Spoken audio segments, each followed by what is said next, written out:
Hello प्रणाम नमस्कार की हाल चाल। आशा करी छी अहाँ सब बहुत नीक है। हमहूँ नीक छी और आइ के ब्लॉग में हम अहाँ सबके देखाबे वाला छी निरामिष माछ। मिथिला के निरामिष माछ में ना बहुत रंग की चीज़ आवे छै, तो चलू आइ देखाबे छी कि कोन निरामिष माछ हम बनावे वाला छियै। और सावन में अब एके दिन बचल है, तो चलू जाबे तक हम सब माछ नहीं बना सके छी तो माछ जेना चीज़ सब बनावे छी। तो अहाँ सब ब्लॉग में बनल रहू और ब्लॉग के प्लीज़ शेयर करब, जैसे बेसी से बेसी लोग मिथिला और मिथिला के बाहर बुझ पाती जे अपना सब की चीज़ केना केना के बना के खाई छी। तो चलू अहाँ सब लाइक ज़रूर करूँ, शेयर करूँ और ब्लॉग के पूरा एंड तक देखू और फिर कमेंट करके बतायब जे केहन लागल अहाँ सब। ठीक है। आइ भोरे भोरे जे छै हमर जे सहायक छथि यानी जे हमरा घर पर काज करै छथि ओ लऽ कऽ आबि गेलथि कदीमा पात के दूटा आँट। तो ओकरा हम पहले काटि कऽ बढ़िआँसँ ओहिमे सँ बड़का छोटका पातके छाँटि कऽ निकालि लेब। भेलै ई हुनका ओ हमरा एक दिन कहले जे आइ कदीमा पातके तरकारी खेलहुँ और अहाँ सबके तऽ पते हमरा साग पात अरकंच कदीमा पात ई सब बड्ड नीक लागैए। तो हम कहलहुँ चलू कदीमा पात बनाबै छी और खास कऽ कऽ जखन एखन माछ नहीं बनि रहल छै तऽ हमरा ई सब खाइमे बहुत नीक लागैए। तो हम जल्दी जल्दी से एकरा पहले बीछ कऽ बड़का छोटका पातके अलग कऽ लेलहुँ। तकर बाद साफसँ जे छै से एकरा पहले धो लेलहुँ। ठीक छै। ओकरे बाद जे छै से एकरा धोलाके बाद पानिसँ जहन बढ़िआँसँ धो कऽ और एकरा पानि गारै लए कनी काल राखि देबै। तो आब देखियो हम एकरा पानि गारि लेलहुँ हैं और कनी देर एकरा हवा लागऽ दै छियै। तकर बाद चाय पी बेसनके एक बाद जे छै स्मूथ पेस्ट रेडी करबै जाहिमे रेगुलर वएह नमक हल्दी और हल्का सा मिर्ची पाउडर, मोन हुए तऽ धनिया पाउडर नहीं तो प्लेनो बना सकै छी। एकरा रेडी कऽ कऽ एकटा साइडमे राखि देबै, एहिमे लम्स नहीं हुए। आब अपना सब कदीमा पातके जे छै से फोल्ड कऽ लै छी। कदीमा पात जे छै से एकरा अहाँ अपना हिसाब अहाँ जेहन शेप हुए पॉकेट शेपके, ट्रायंगुलर शेपके, जेहन शेपके मोन हुए ओकरा से कऽ सकै छियै। कनी हाथसँ चपटा कऽ कऽ जे छै से बस एकरा अपना सबके अथी कऽ लेबऽके। ई जते मौलायल रहै छै ने ओकर बेसी नीक होइ छै। और हालांकि एहिमे कनी जुआयल और खिच्चा पात दुनू छै तो हम जुआयल पात तो ऑलमोस्ट साइडे कऽ देलियै है और खिच्चा पात लेलहुँ हैं। हमरा ई सब टाइपके तरकारी बहुत नीक लागैए खाइमे, कियाकि लोग रेगुलर तरकारी खा कऽ हमरा लागैए जेना हम बोर भऽ जाइ छी तेना बाकियो लोग हमरा जेना बोर भऽ जाइ छथिन। तऽ एना बारी बारीसँ कऽ कऽ जे छै से हम सबटाके फोल्ड कऽ कऽ साइड कऽ कऽ राखि लेबै।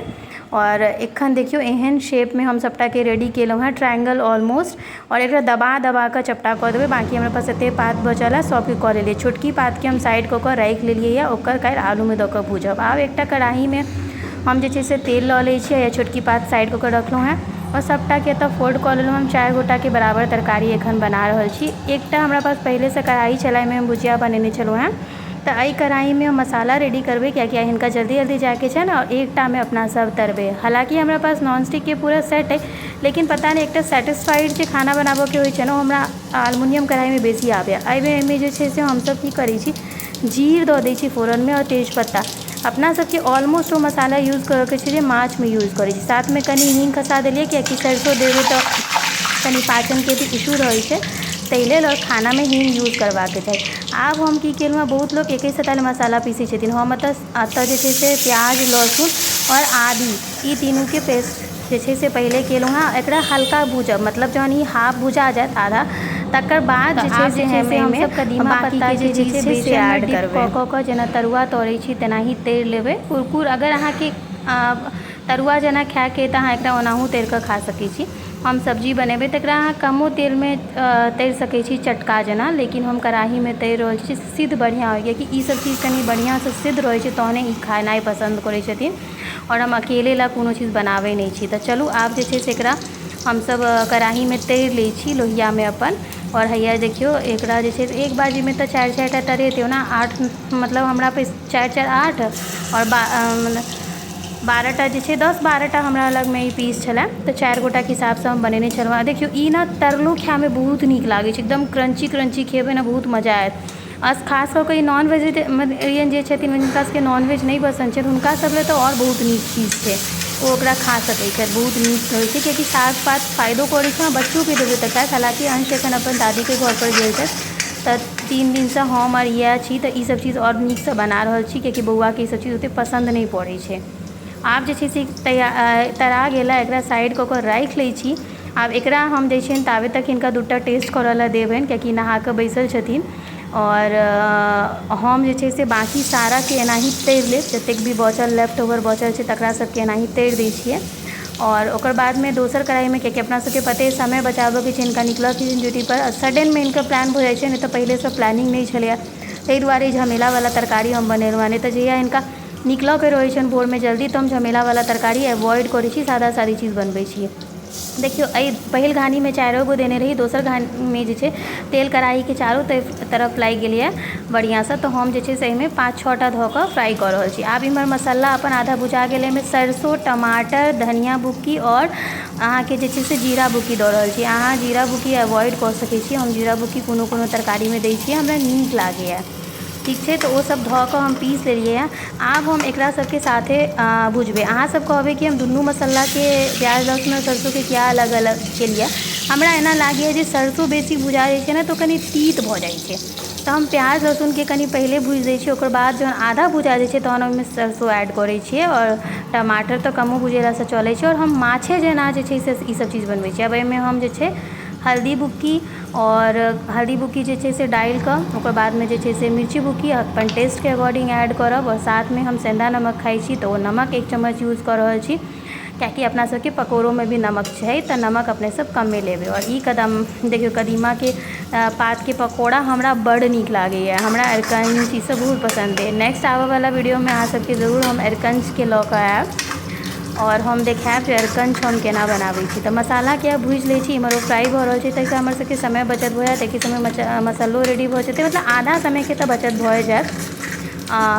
जे छै से जल्दी जल्दी मसाला के फटाफट बढ़िया से भूज लै छी। मसाला जते भुजायल रहै छै ना ओते नीक तरकारी के झोर बनै छै। माँ के हम देखै छलियै ने, बहुत लोग के मोस्टली देखै छै ना कनी हाय भुजलक निकाल लेलक, लेकिन हमरा मसाला हम एकदम सेम आँच पर और खूब नीक से भूजै छी। हमरा मसाला के भुजनाइ खूब नीक से बहुत नीक लागैए। और एहि सब टाइप के चीज़ में हम नूनो साथे दऽ दै छी, कियाकि नून डालला के बाद जे छै ना एकटा अलग टाइप के खुशबू आबै छै।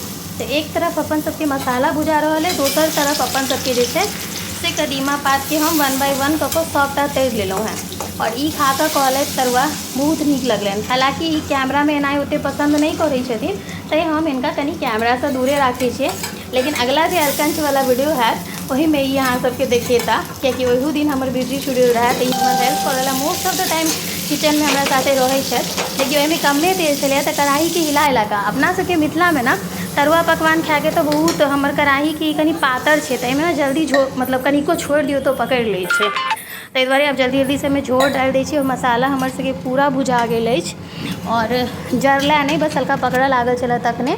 और एकटा और टिप बता दै छी, अगर अहाँ सबके कहियो मसाला पेंदी में लागे ना तो ओकरा खखोरब नहीं, ओहिसँ पूरा झोर में चलि आबै छै। और अपना सबके गृहिणी के भोर में एते व्यस्तता रहैए जे कनी ने कनी तऽ गड़बड़ होइते रहै छै, लेकिन ताहिसँ टेस्ट में कोनो भी अंतर नहीं आबै छै। और जे छै से हम अब एहिमे डालि रहल छी एखन कश्मीरी लाल मिर्च पाउडर, और साथ में हल्का सा किचन किंग मसाला या सब्जी मसाला अहाँके पास जे भी अवेलेबल हुआ अहाँ दऽ दियौ, या किचन किंग मसाला के अवॉइड कऽ सकै छियै कि सरसों वाला तरकारी छै तऽ सरसों के एकटा अपन अलग ही फ्लेवर आबै छै, ताहिके लेल झोर के खूब नीक से बरका लै छी। और जखन पूरा फेन मरि जेतै झोर के तहन बुझबै जे हमर सबके झोर जे छै रेडी भऽ गेल है, और अपन सबके कदीमा पात के जे तरुआ छै से रेडी अछि डुबकी लगावऽ लए, मतलब ओहिमे झोर में डुबकी लगावऽ लए ओ झोर तैयार भऽ गेल अछि। तऽ चलू आब रेडी भऽ गेल छै, झोर के फेन ऑलमोस्ट मरि गेलै। आब हमसब कदीमा पात धऽ दै छै, हालांकि तरुआ में सिद्ध छै, लेकिन साग पात कनी और सिद्ध हेतै तऽ नीक हेतै। तो हम एकरा बस 1 से 2 मिनट के बीच में खोलेबै, बेसी नहीं खोला रहल छै, नहीं तऽ सबटा टूटि जेतै। तकर बाद अहाँ सबके जब हम निकालब तखन देखायब जे सब चीज़ एकदम प्रॉपर बनलैए और एको रत्ती टूटलैए ना। बाकी लेफ्ट ओवर वाला 1टा 2टा के खसा के दिखा देलहुँ, जे बचलै तकरा ओहिमे उझैल देलिए। 2टा तरुआ हम अपना लए साइड कऽ निकालि कर राखि लेने छलहुँ हैं। आइ हमरा नहाय में लेट भऽ गेला, कियाकि हम पहले खाना बनाबऽ लगलहुँ, तो हम एखन टेस्ट तऽ नहिए कऽ सकै छी। और आइ या हिनका फटाफट पहले विदा कऽ दै छी, तहन हम अपना लए खायब। और देखियो एकदम 2 मिनट खोलला के बाद एहन टाइप के भऽ जायत। चलू थाली हम अपना लए रेडी कऽ लै छी। और आब देखियो एखनो तक झोर में देला के बावजूदो नहीं टूटलैए, और हम खाय लए जा रहल छी। अहाँ सब जरूर बतायब केहन लागल अहाँ सबके, देखऽ भुजिया मस्त छै। अहाँ सबके ब्लॉग नीक लागल है, और देखलिए अहाँ सब ब्लॉग बहुत टेस्टी बनल छलैए। और हिनका बुखार लागल छलनि एखन, तो हुनको चटपटा लगलनि हैं, खा कऽ खुशी से गेलथि हैं। और जे छै से हमहूँ खेलहुँ हैं। तो बहुत नीक बनल छलैए और देखऽ में तो अहाँ सबके जेहन लागले हैत और जे सब खाइ छी खेने छी से तो स्वाद बुझते छियै। तो प्लीज़ जाकर अहाँ सब यूट्यूब पर छी तो बेल आइकन दबा लिअ और अगर फेसबुक पर देख रहल छी पेज के फॉलो नहीं केने छी तो फॉलो कऽ लिअ एहन सुंदर सुंदर वीडियो के लेल। बाकी ब्लॉग हमरा और हमर ब्लॉग के साथ बनल रहू। फिर भेटै छी एकटा नया नेक्स्ट ब्लॉग में, ताबे तक लेल बाय बाय। जय मिथिला, जय मैथिली।